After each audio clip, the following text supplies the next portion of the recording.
பிஸ்மில்லாஹிர் ரஹ்மானிர் ரஹீம். முர்தா ஷரீஃப் பாடம் 38, பைத் எண் 50.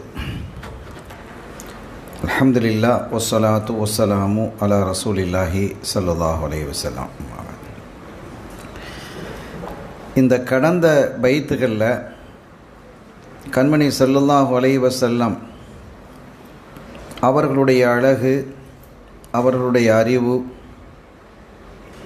இது சம்பந்தமாக அவங்க பேசிட்டு வந்தாங்க. அவங்களுடைய ஹக்கீகத், அதாவது அவங்களுடைய அந்தரங்கத்தை யாரும் அறிய முடியாது அப்படின்னு என்ன செஞ்சாங்க, சொன்னாங்க. அதை மீண்டும் உறுதிப்படுத்தும் விதமாக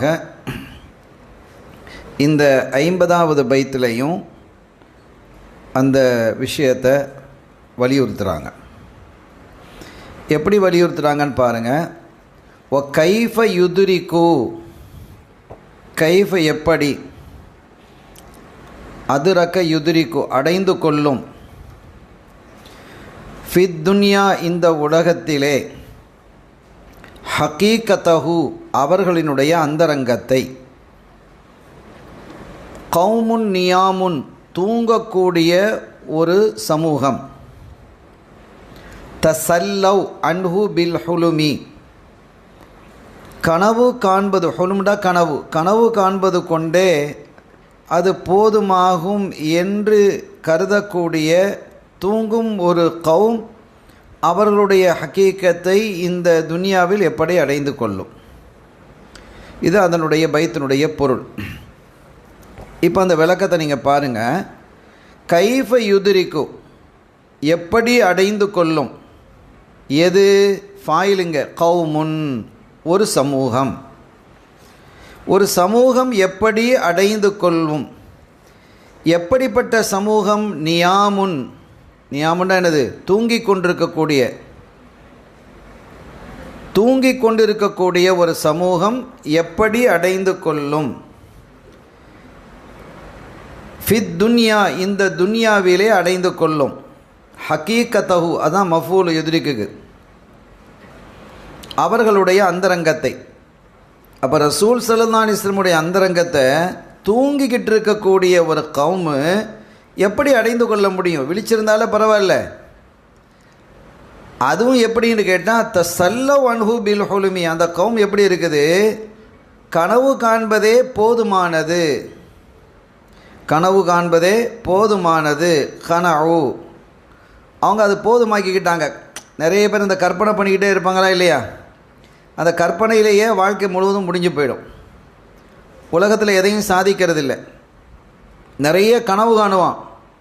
கனவு காண்றன்னு சொன்னால் நம்ம தூங்கிக்கிட்டு இருக்கும்போது கனவு வரும் இல்லையா? அந்த கனவை நம்ம சொல்லலை. கற்பனை கனவுகள், நம்ம அப்படி ஆகிடணும், இப்படி ஆகிடணும், பெரிய செல்வந்தன் ஆகிடணும், அல்லது பெரிய அரசன் ஆகிடணும், மந்திரி ஆகிடணும், அதிகாரி ஆகிடணும், இப்படி எத்தனையோ கனவுகள். உலகத்தில் மகா பெரிய செல்வந்தன் நாம தான் இருக்கணும், அல்லது பேர் அழகியாக இருக்கணும், அல்லது பெரிய வீரனாக இருக்கணும், அல்லது கிரிக்கெட் வீரனாக இருக்கணும், அல்லது நடிகனாக இருக்கணும், என்னெல்லாம் கனவு காண்றான். அப்போ ஒரு மனிதன் உலகத்தில் கனவு காணுவதற்கு ஒன்றும் கட்டுப்பாடு இல்லையே. அவன் நினச்ச மாதிரிலாம் சிந்திக்கலாம். ஷரியத்தில் கட்டுப்பாடு இருக்குது. ஆனால் அவனால் சிந்திக்க முடியுமானா நிறைய சிந்திக்கலாம். வானத்தில் பறந்து போகிற மாதிரி சிந்திக்கலாம், ஒரு 50 ஃப்ளைட்டை வாங்குகிற மாதிரி கற்பனை பண்ணலாம். சாப்பாட்டுக்கு வழி இல்லாமல் இருக்கும், திங்கிறதுக்கு வழி இல்லை, அன்றைக்கி லொஹருக்கு சாப்பிட்றதுக்கு வழி இல்லாமல் இருக்கும். ஆனால் நான் 50 ஃப்ளைட் வாங்க போகிறேன் அப்படின்னு சொல்லலாம். கற்பனை அது. இப்படி பல கற்பனைகள் செய்து கொண்டிருக்கக்கூடிய அந்த மாதிரி கனவிலேயே, கற்பனைகளிலேயே மூழ்கி அதுவே போதுமானது என்று இருக்கக்கூடிய ஒரு தூங்கும் கௌம். இந்த தூங்குன்னா தூங்கணுங்கிறது இல்லை, தூங்கிக்கிட்டு இருக்கணுங்கிறது இல்லை, விழிப்புணர்வோடு இல்லைங்கிற அர்த்தம். அதாவது இந்தியா சுதந்திரம் அடைந்தது, இரவில் தான் அந்த சுதந்திரத்தை இந்த பிரிட்டிஷ்காரன் வெள்ளைக்காரன் கொடுத்தான். அப்போ சுதந்திரத்தை அறிவிச்சிட்டான். ராத்திரி நடுநிசையில் என்ன செய்ய, இந்தியாவுக்கு நாங்கள் சுதந்திரத்தை தர்றோம் அப்படின்னு அறிவிச்சிட்டான். அப்படி அறிவித்த போது ரிப்போர்ட்டர்ஸ் அவங்கெல்லாம் என்ன செஞ்சாங்கன்னா, முதலாவது நிருபர்கள் யாரை பார்க்க போனாங்க? காந்தியை பார்க்க போனாங்க. அப்போ காந்தியை பார்க்கும்போது அப்போ அங்கே இருக்கக்கூடிய அந்த காந்தி வீட்டில் இருக்கவங்கன்னு சொன்னால் அவர் தூங்கிக்கிட்டு இருக்கிறாரு அப்படின்ட்டு என்ன செஞ்சார், அந்த வீட்டில் உள்ளவங்க சொன்னாங்க. திருப்பி அந்த நிருபர்கள் சரி அவரை டிஸ்டர்ப் பண்ண வேணாம் அப்படின்னு சொல்லிட்டு பெரியவராக இருக்கிறாரு. அடுத்த பெரியவர், இன்னொரு பெரியவர் இருக்கிற அம்பேத்கரை பார்க்க போகலாம் அப்படின்னு அம்பேத்கரை பார்க்க வந்தால் அவர் விழிச்சிட்டு இருக்கிறார். அப்போ அவரோட உட்காந்து இது சம்பந்தமாக டிஸ்கஸ் பண்ணுறாங்க. கலந்துரையாடல் நடக்குது, கேள்விகளை கேட்குறாங்க. அம்பேத்கரை பதில் சொல்கிறாரு. அதில் ஒரு கேள்வி, சார் நாங்கள் காந்தியை பார்க்க போனோம், காந்திஜியை, அவர் தூங்கிட்டு இருக்கிறாரு, நீங்கள் விழிச்சிக்கிட்டு இருக்கிறீங்களே அப்படின்ட்டு சொன்னபோது அம்பேத்கரனுடைய பதிலை பாருங்கள், ரொம்ப அருமையான பதில்.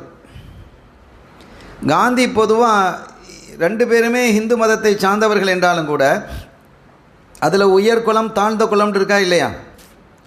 அந்த மத பேதங்கள், சாதி மத பேதங்கள் இருக்குது. அப்போ அதில் காந்தியை பொறுத்த வரைக்கும் உயர் குலத்தில் பிறந்தவர். அவங்க கருத்துப்படி எல்லோரும் ஒரே குலம்தான்.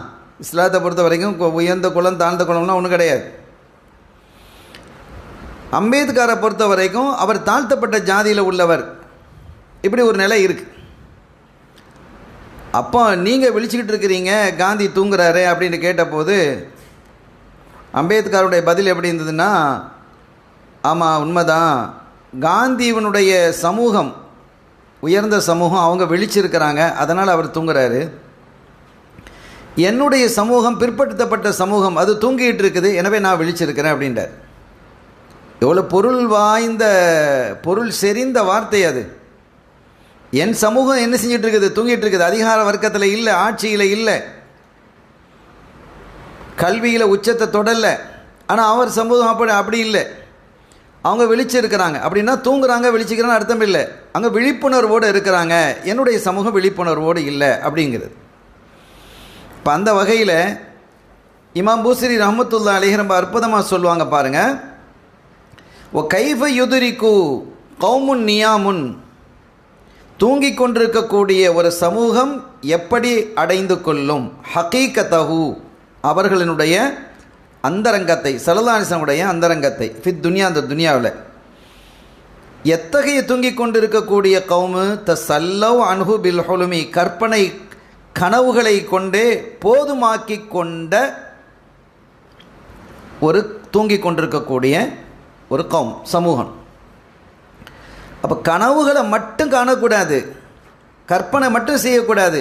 இந்த சமூகத்தில் நம்ம பிறந்திருக்கிறோம், ஏதாவது ஒன்று சாதிக்கணும், நம்முடைய மரணத்திற்கு பிறகும் கூட ஒரு உயர்ந்த இடத்தை அடையணும் அப்படின்ட்டு ஒவ்வொருத்தரும் கருதணும். ஒரு தடவை எனக்கு நல்ல ஞாபகம் இருக்குது, நம்ம ஊரில் ஒரு வேனு, அந்த வேனு எங்கேயோ பயணம் போயிட்டு வந்து, பஸ்ஸு வேனு வெளியூருக்கெலாம் போயிட்டு வரும் இல்லையா, பல ஊர்களுக்கு போயிட்டு வந்திருக்குது. அங்கனைக்குள்ளே அந்த பயணம் போகிறதுக்கு ஒரு பள்ளிக்கூட பிள்ளைகள் நிற்கிறாங்க. அந்த கண்ணாடியில், வேனுடைய பின்னால் கண்ணாடியில் நிறைய தூசி அடைஞ்சு போயிருக்கு. அப்போ ஒரு பையன் என்ன செஞ்சான், அதுக்கு பின்னால் ஒரு ஏணி இருக்குது, அந்த மேலே டாப்பில் கேரியர் ஒன்று நிற்கும் இல்லையா, அதில் சாமானில் வைக்கிறதுக்கான ஒரு ஏணி ஒன்று வச்சுருப்பான். அந்த ஏணியில் ஏறி அந்த கண்ணாடி பக்கத்தில் போய் அந்த ஒரு கையால் அந்த ஏணியை பிடிச்சிக்கிட்டு இன்னொரு கையால் அந்த தூசியில் அவனுடைய பெயரை எழுதுனான். அந்த பெயரை எழுதலாம் இல்லையா, இப்ராஹிம்டா இது என்ன ஒரு பேரை எழுதுனான், ஒரு பேரை அப்படியே எழுதுனான். அப்போ இதை பார்த்துக்கிட்டு இருந்த ஒரு நபர், இன்றைக்கி எனக்கு ஞாபகம் இருக்குது, பாளையம் இப்ராஹிம் காக்கான்னு சொல்லி நிறைய சேவைகள் செஞ்சவங்க, மருஹூம் ஆகிட்டாங்க, அல்லாஹ் அவங்களுடைய கபரை சூன பூங்கா ஆக்கி வைப்பானாக.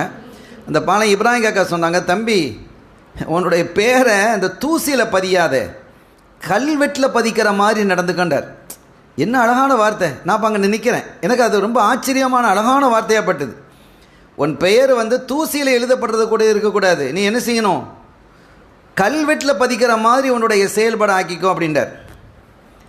அப்போ இந்த மாதிரி விழிப்புணர்வோடு நாம் இருக்கணும். இந்த உலகத்தில் ஏதாவது ஹிதுமாத்துகளை செய்யணும், அது ஆகிரத்தில் பெரிய பாக்கியத்தை தரும். இப்போ நம்ம தொழணும், நோன்பு பிடிக்கிறோம், நோன்பு பிடிக்கணும், இபாதத்தில் ஈடுபடணும். இது எல்லாமே நமக்காக.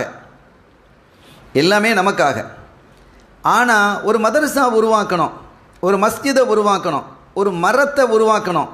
இப்போ அது பலரும் பயன்பெறுவாங்க இல்லையா, பிறர் பயன்பெறக்கூடியது. அந்த இபாதத்து இருக்குது, அது ரொம்ப பெரியது. அதன் மூலமாக பயன்பெறக்கூடியவர்களுடைய துஆக்கள் இருக்குது, அது ரொம்ப சிறப்பானது. எனவே இதை நம்முடைய கவனத்தில் கொள்ளணும்.